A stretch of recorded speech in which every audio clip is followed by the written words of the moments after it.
ఏమైనా మమ్మీ నిన్నేమో అంటివి కదా ఈ కావ్యం చూడు. మా సింగారమే గాని ఇంకా లాస్ట్ కేంద్ర ఫ్రీ మ్యారేజ్ నో కట్నం అంటారు. కట్నం ఇవ్వకపోతే నీకు పెళ్లి ఎట్లా చేస్తా అనుకుంటున్నావు నేను? ఇక గిదే మీ ఆడల బుద్ధి.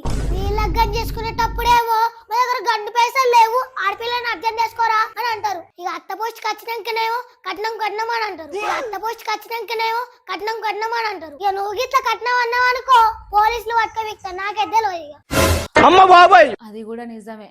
మరి కట్నం అద్దుతి మన కరీంనగర్ లా ఒక ఫ్లాట్ కొనమని మీ మామను. ఫ్లాట్లా మన కరీంనగర్ మంచి ఫ్లాట్ లేడున్నాయి. అయ్యో పిసోడా, మన కరీంనగర్ సిటీకి దగ్గర 7 కిలోమీటర్ల దూరంలోనే వరంగల్ జైత్యాల్ బైపాస్ దగ్గర ఈ ఓపెన్ ఫ్లాట్లు మస్తున్నాయి తెలుసా. హైవే దగ్గర అంటే రేట్లు బాగుంటాయి కావచ్చు కదండి. నేను కూడా గట్లనే అనుకున్నా గానీ మస్తు తక్కువరా.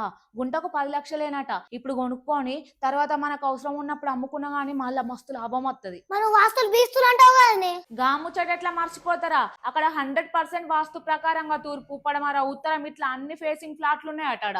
ఇంకేంటి ఆలస్యం, వెంటనే త్వరపడండి. ఇగో ఇదైతే వాళ్ళ ఫ్లాట్స్ స్ట్రక్చర్ మ్యాప్. మీకు ఇంకేమైనా డౌట్స్ ఉంటే స్క్రీన్ మీద అయితే వాళ్ళ నెంబర్ లేకపోతే వాళ్ళ ఇన్స్టా ఐడికి కూడా మీరు మెసేజ్ చేయొచ్చు. కరీంనగర్ సిటీకి మళ్ళీ ఇంత తక్కువ రేట్ల ప్లేస్ దొరకడం అంటే మస్తు కష్టం. మీరు వెంటనే ప్లేస్ ని అయితే విజిట్ చేసి మీకు నచ్చిన ఫ్లాట్ ని తీసుకోరు. ఇన్నరా మన కరీంనగర్ దగ్గరనేనట. ఇంత మంచి అవకాశం పోదరాదు మళ్ళా. ఆ మామా ఫ్లాట్ తీసుకోయా ఇక.